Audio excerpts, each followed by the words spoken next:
Assalamualaikum warahmatullahi wabarakatuh. Selamat datang di channel Nasihat Kehidupan, channel yang selalu setia menemani Anda dengan kisah-kisah dan cerita yang menarik, seperti kisah berikut ini yang berjudul Menelusuri Sosok Misterius Sunan Tembayat, Klaten. Makam Sunan Tembayat atau Sunan Pandanaran yang terletak di Desa Paseban, Kecamatan Bayat, Kabupaten Klaten, Provinsi Jawa Tengah, merupakan tempat tujuan para peziarah terbesar di Kabupaten Klaten. Hampir tiap harinya selalu banyak yang berziarah ke makam tersebut, baik dari lokalan daerah Klaten maupun dari luar Kabupaten Klaten dan dari berbagai daerah penjuru wilayah Indonesia. Letak makam Sunan Bayat kurang lebih 12 km dari kota Klaten. Makam tersebut berada di sebuah bukit kecil atau anakan di lereng Gunung Jabal Kap sebelah timur yang dinamakan Bukit Cokro Kembang. Memasuki lokasi akan melewati sepasang gapura pertama, yaitu Gapura Segoro Muncar yang dibuat dari batu alam. Pada kaki gapura terdapat tulisan huruf Jawa Murti Sariro Jleging Ratu yang berarti menandai berdirinya gapura tersebut pada tahun 1488 Masehi.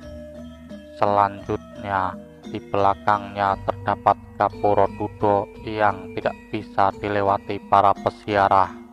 Oleh Dinas Purbakala dibuatkan gapura pintu masuk, kemudian para peziarah berjalan masuk melalui tangga atau undakan yang berjumlah sekitar 250 undakan. Sesampai di atas terdapat bangsal luar diperuntukkan bagi peziarah yang ingin beristirahat, dan di sebelah bangsal tersebut terdapat gapura namanya Gapura Pangrantunan, yang dulu terdapat tempayan yang berisi air untuk mencuci tangan dan kaki sebelum masuk ke makam. Tetapi oleh Dinas Purbakala, gapura tersebut tidak difungsikan lagi. Bagi para peziarah juga disediakan bangsal dalam kalau ingin beristirahat. Dan selanjutnya para peziarah akan melewati gapura Panemut yang pada kaki gapura sebelah utara terdapat tulisan Condro Sengkolo bertuliskan Wisoso Anoto Wisiking Ratu, yang artinya pada tahun 1555 Saka atau 1533 Masehi. Di sebelah selatan terdapat tulisan tahun 1555. Para peziarah juga akan melewati gapura Pangrantunan yang bertuliskan tanggal 1 Suro tahun 1633 Masehi, selesai dibangun oleh Sultan Agung Mataram Hanyokro Kusumo. Setelah menaiki tangga, sampailah Regol Sinaga. Di situ terdapat gentong sinaga yang konon waktu itu Syekh Domba mendapatkan tugas dari Sunan Tembayat untuk mengisinya, untuk menyediakan air wudhu Sunan Tembayat dan Sunan Kalijogo. Kemudian sampailah masuk bangunan makam utama yang disebut Gedong Inten, tempat dimakamkan Sunan Bayat. Di sebelah timur lautnya ada makam kedua istrinya, Nyai Ageng Kaliwongo dan Nyai Ageng Krakitan. Adapun di sebelah tenggaranya adalah makam para sahabat, yaitu Nyi Ageng Madalem, Pangeran Jiwo, Pangeran Wenang, Kalidatuk, Kyai Sabuk Janur, Kyai Banyu Biru, Kyai Malanggati, Kyai Panembahan Sumingit Wetan, Kyai Panembahan Masjid Wetan, dan Panembahan Kabul. Sunan Tembayat Wali Songo penutup. Sunan Tembayat atau Sunan Pandanaran ini termasuk anggota Wali Songo penutup.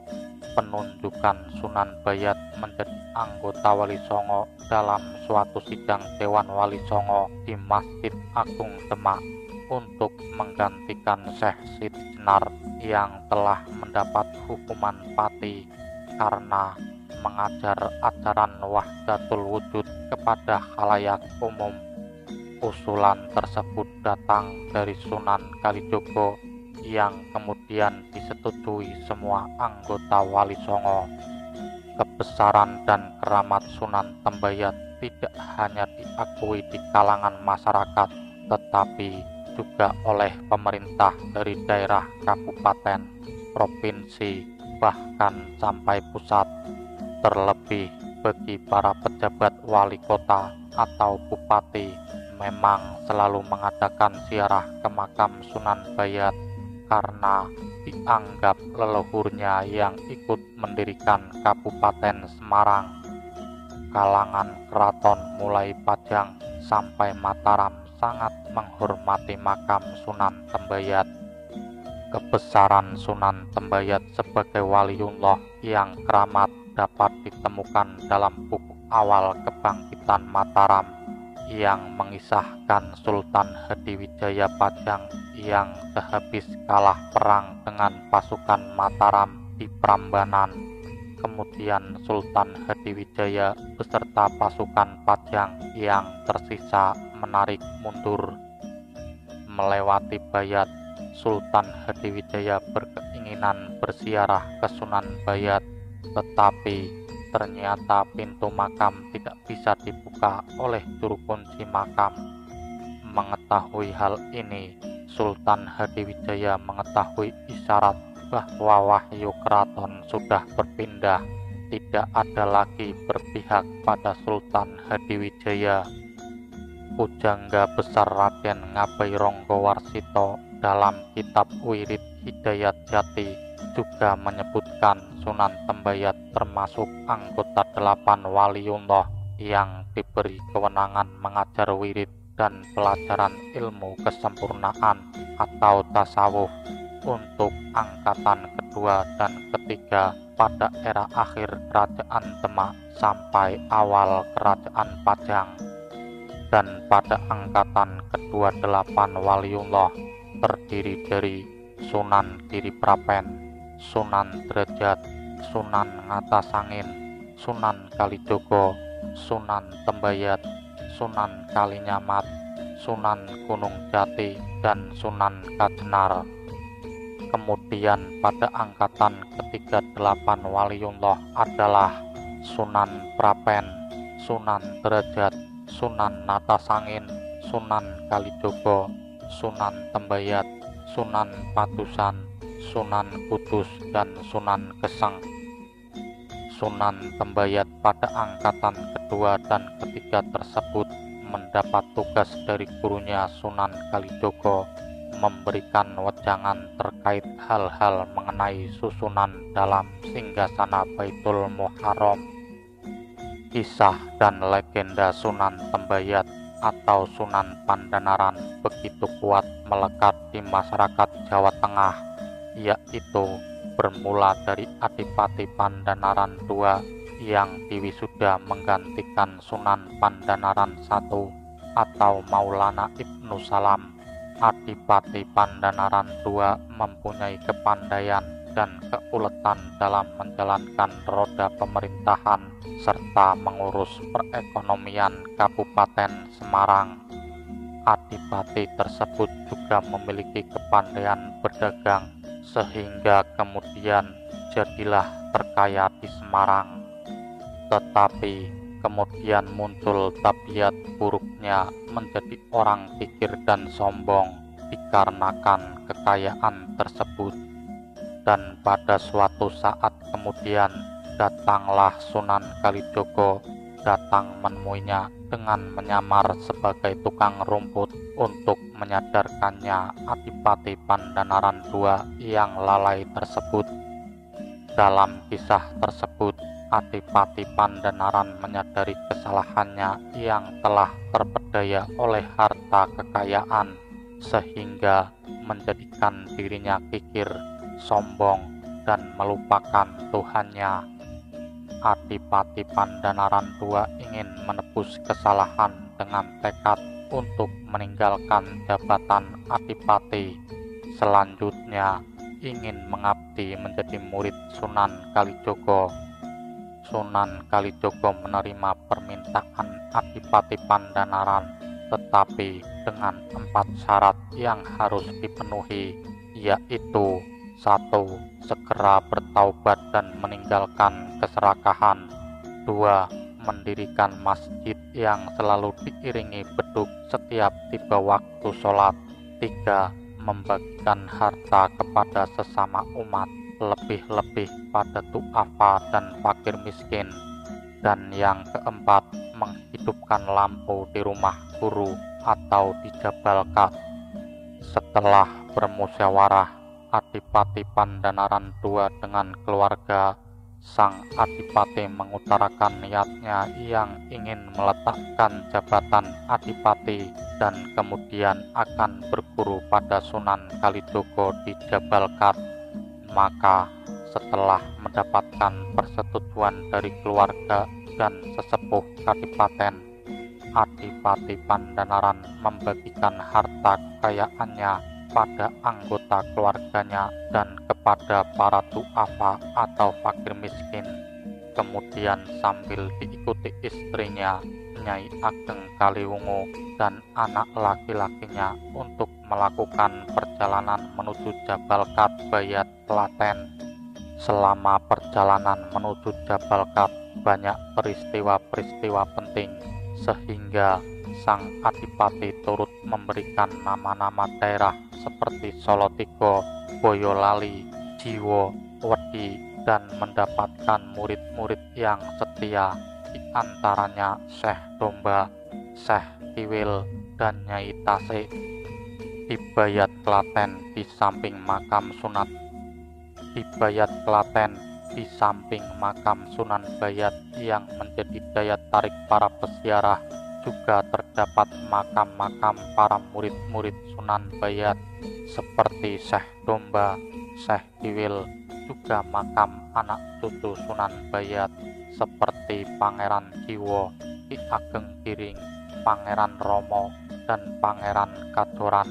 Dan ada lagi Masjid Kolo dan situs Jabal Kad yang dulu tempat Sunan Kalijogo memberikan wejangan-wejangan kepada Sunan Bayat selaku muridnya. Sosok misterius sebenarnya Sunan Tembayat, terkait dengan siapa sebenarnya dan asal silsilah tentang Sunan Bayat, ternyata terdapat beberapa versi. Versi pertama Sunan Bayat ini adalah Prabu Brawijaya V. Ini bersumber dari buku Babat Tanah Jawa. Versi kedua Sunan Bayat ini adalah Pangeran Joko Supeno, putra Prabu Brawijaya V. Ini berdasarkan buku asal silsilahipun Poronoto karya Raden Ayu Bratadiningrat. Versi ketiga Sunan Bayat adalah Sayyid Hamzah bin Sunan Ampel. Ini menurut kitab Suluk Wali Songo. Dan versi keempat Sunan Bayat adalah Sayyid Abdul Qadir bin Maulana Ishaq. Benarkah Sunan Tembayat itu Prabu Brawijaya V, Raja Majapahit Pamungkas, atau Brai Kertabumi seperti yang ditulis versi buku Babat Tanah Jawa, ataukah sebenarnya ada sosok lain? Sampai saat ini, yang diyakini pihak pengelola makam Sunan Tembayat Klaten adalah meyakini bahwa Sunan Tembayat adalah Prabu Brawijaya V, Raja Majapahit Pamungkas. Hal ini mendasarkan pada keterangan buku Babat Tanah Jawa, di antaranya bisa ditemukan di buku Babat Sunan Pandanaran atau Sunan Bayat Susuhunan ing Tembayat. yang diterbitkan oleh Cempaka Mandiri Offset Semarang pada tahun 2016 yang sengaja disediakan oleh pihak pengelola makam, dan dijelaskan bahwa susuhunan Tembayat ternyata Prabu Brawijaya V Raja Majapahit Pamungkas. Dikisahkan pada tahun 1478 Masehi, Prabu Brawijaya V atau Raja Majapahit yang waktu pusat pemerintahannya di Trowulan Mojokerto telah turun tahta karena diserang oleh Girindrawardhana, yang kemudian tahta kerajaan dipindahkan ke Kediri.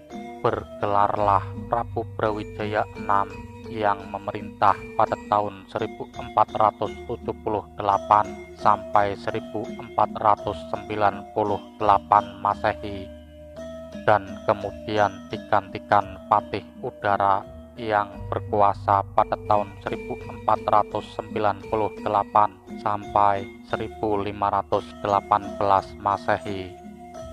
Prabu Brawijaya berhasil meloloskan diri melalui pintu gerbang rahasia hingga menuju puncak Gunung Lawu, dan diikuti 2 orang permaisurinya serta penasehat keraton Sabdopalon dan Noyogenggong. Prabu Brawijaya V memanggil penjaga Gunung Lawu untuk menyaksikan bahwa beliau telah melepas tahta mahkota dan kebesarannya, dan kemudian berpesan untuk mengatakan bahwa dirinya telah moksa kalau ada orang yang bertanya tentang dirinya. Di puncak Gunung Lawu tersebut terjadi pertemuan antara Sunan Kalijogo dengan Prabu Brawijaya V sebagaimana dilukiskan dalam tembang Sinom pada babat Tanah Jawa. Sunan Kalijogo menasehati Prabu Brawijaya V untuk bersedia memeluk agama Islam. Jika Prabu Brawijaya V bersedia memeluk agama Islam, maka akan banyak orang Jawa yang masuk Islam. Prabu Brawijaya V setelah merenungkan ucapan Sunan Kalijogo, kemudian bersedia mengucapkan kalimat syahadat, dan kemudian dikisahkan Prabu Brawijaya V memberitahukan kepada pengikut setianya Sabdopalon dan Noyogenggong bahwa dirinya telah meninggalkan agama Buddha dan telah memeluk agama Islam. Bahwa Prabu Brawijaya V juga sempat membujuk supaya pengikutnya tersebut juga mau memeluk agama Islam, tetapi ternyata Sabdopalon dan Noyogenggong menolaknya. Prabu Brawijaya V bersama kedua istrinya pergi ke arah barat daya daerah Gunung Kidul, yaitu daerah Gunung Bukit Temantenan. Di sana Prabu Brawijaya V bertapa di bawah pohon yang berjumlah 4 seperti tiang rumah. Pada saat Prabu Brawijaya V sedang bertapa, Sunan Kalijogo datang dengan melemparkan sebuah kentong kecil di atas bukit ke tempat pertapaan tersebut. Prabu Brawijaya V merasakan adanya sinar yang jatuh di atas bukit, yang ternyata sebuah kentong atau padasan tempat air untuk bersuci.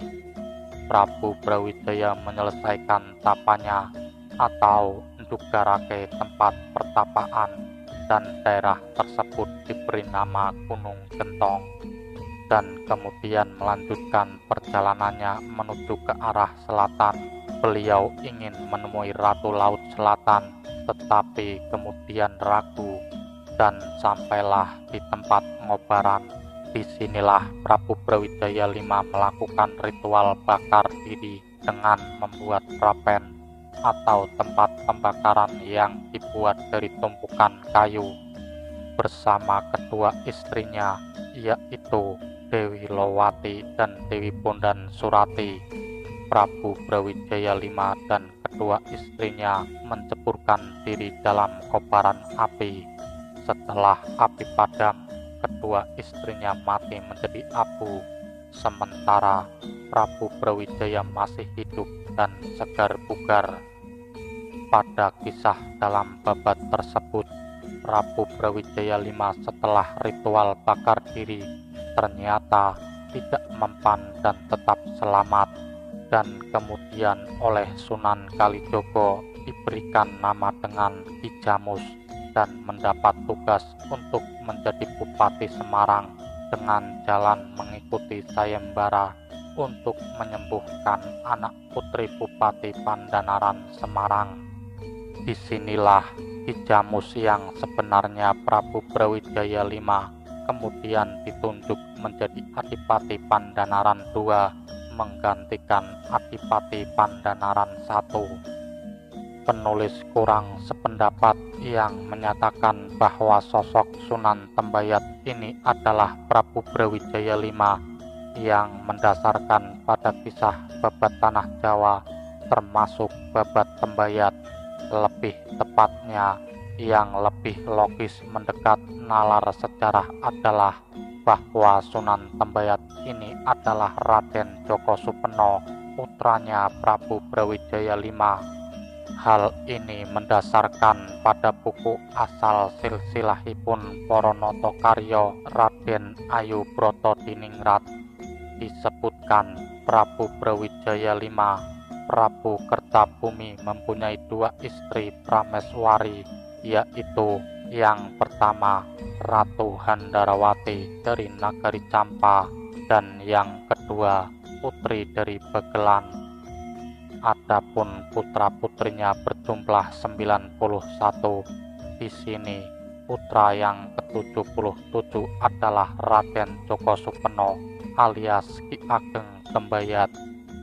Juga diperkuat buku babat Kesultanan Demak Bintoro Pajang dan Mataram karya Suparman Al-Fakir yang menjelaskan Prabu Brawijaya V mempunyai anak berjumlah 100 dan disebutkan anak yang ke-94 adalah Raden Djoko Supeno alias Raden Tembayat.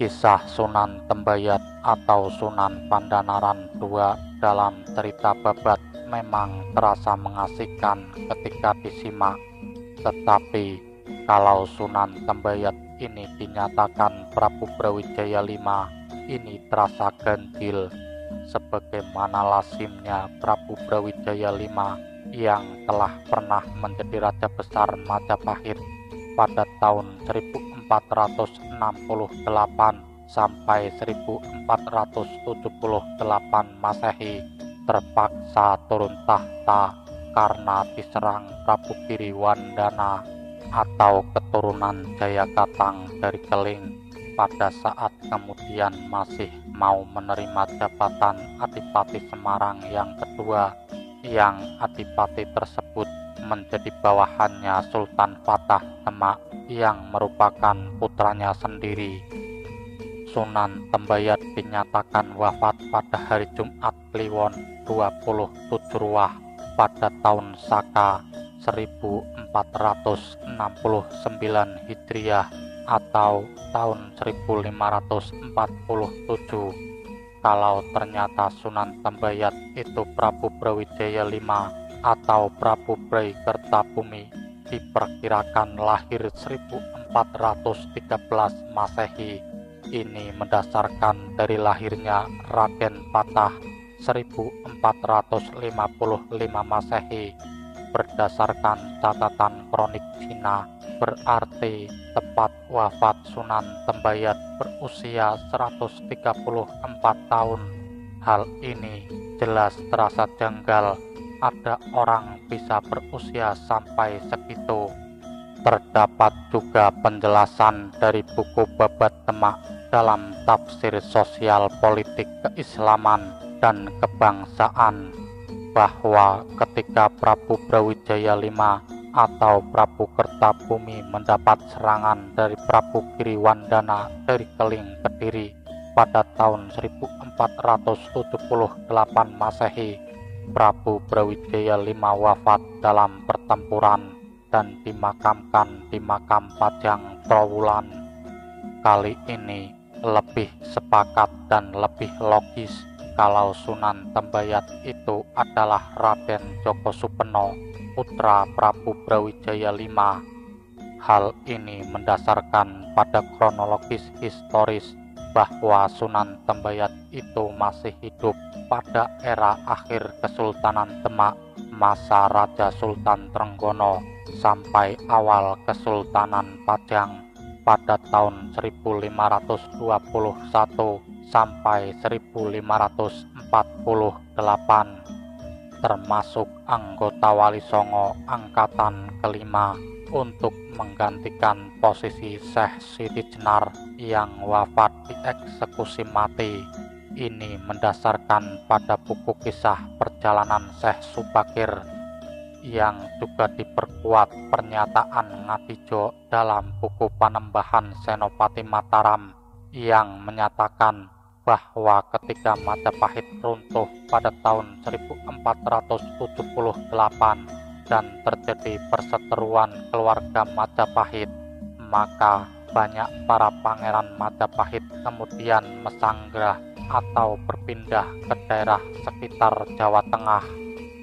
Dari 100 putra-putri Prabu Brawijaya V, di antaranya yang mesanggrah atau berpindah ke daerah Jawa Tengah di wilayah selatan, yaitu Raden Bondan Dipurwodedi, Raden Ayu Retno Pembayun di Pengging, Raden Ayu Kedaton di Pengging, Raden Gugur Sunan Lawu, Raden Joko Dolok Kiai Ageng Grubik Jatinom, Raden Joko Budu Kiai Ageng Majasta, Raden Joko Dalun Gagak Pronolo Laweyan, Raden Guntur, Raden Sawunggaling, Raden Malang Sumirang, Raden Joko Lengin Jejeran, Raden Joko Dandun Syekh Bela Belu, Raden Ayu Kasmoyo, Raden Haryo Suweng, dan Raden Bondan Surati.